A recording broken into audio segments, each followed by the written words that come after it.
a left populist country, it attracted the attention of left-leaning politicians here. Venezuela was pioneering an alternative path, showing another way as possible, as Diane Abbott said 5 years ago. So, as it falls into disrepair, what is the left's interpretation of events there? Well, Jeremy Corbyn's under pressure from some of his own MPs to condemn the Maduro government. You either really have to face it that Maduro's in the right now, which is one way out, or you were in the wrong to support him earlier. What is the position of the left? What should it be now, do you think? Well, that's an unfair characterisation, if I might say so, Evan, because clearly the circumstances have changed substantially in Venezuela over recent years. The collapse in the oil price and, of course, these violent protests, which have been aided and abetted by the United States of America, who have been funding opposition groups and have a very shady record going back many decades of interfering in Latin America, right back to Chile, where President Nixon said he was going to make the economy scream. And we've had these manufactured shortages with factory owners stopping production of products to create these shortages in the shops. And it's precisely the same tactics that were used against Allende in Chile in 1973 and led to the overthrow of his government with Pinochet. So your response to seeing opposition leaders bundled out in the night, and taken away and arrested, is to condemn the United States. I just want to be clear. That is basically your response. No, not at all. No, again, that's unfair, Evan. Human rights are inalienable and universal.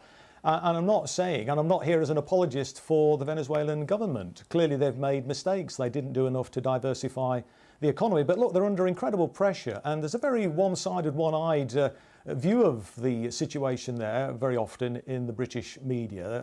I'm yet to hear any criticism of the right-wing opposition or indeed the United States intervention there and the sanctions. And clearly it can't be right, can it, in a situation where there is a massive crisis in Venezuela at the moment, to impose sanctions on the country? Surely it would be far better, wouldn't it, to actually try and bring the sides together to facilitate talks and to encourage the right-wing opposition to stop these protests on the street. Just imagine if this was happening in this country, or indeed in the United States of America. Many of the people involved in those protests, if it was in the US, would be facing prison terms of between 5 and 20 years. Let me put the same points to Tom Harris there.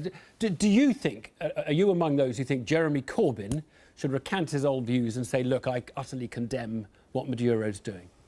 I think he should. I mean, I think we have to distinguish between two very different traditions in the Labour Party. The Labour Party, the traditional Labour Party in the modern era since the end of the Second World War, the party of Attlee, of Wilson, of Blair, have they managed to distance themselves quite effectively from some of these Marxist revolutionary outfits. Jeremy Corbyn and the hard left, they've never met a banana republic they didn't like.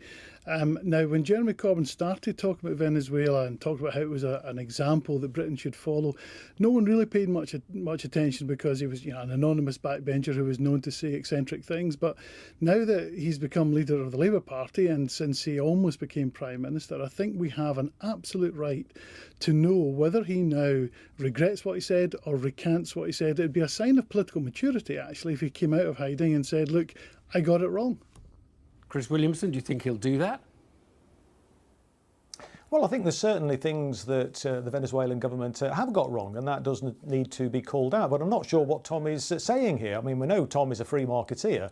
But look, what was the situation like in Venezuela before Hugo Chavez came to power?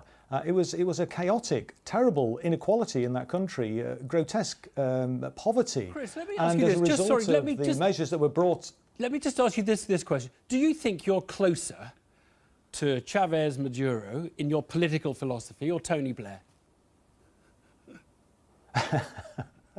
That's an interesting question. I mean, I think, look, I don't like to sort of characterise these things as a matter of left and right. It's really, for me, it's a question of right and wrong. Can you not answer that question? Can you really not answer that question?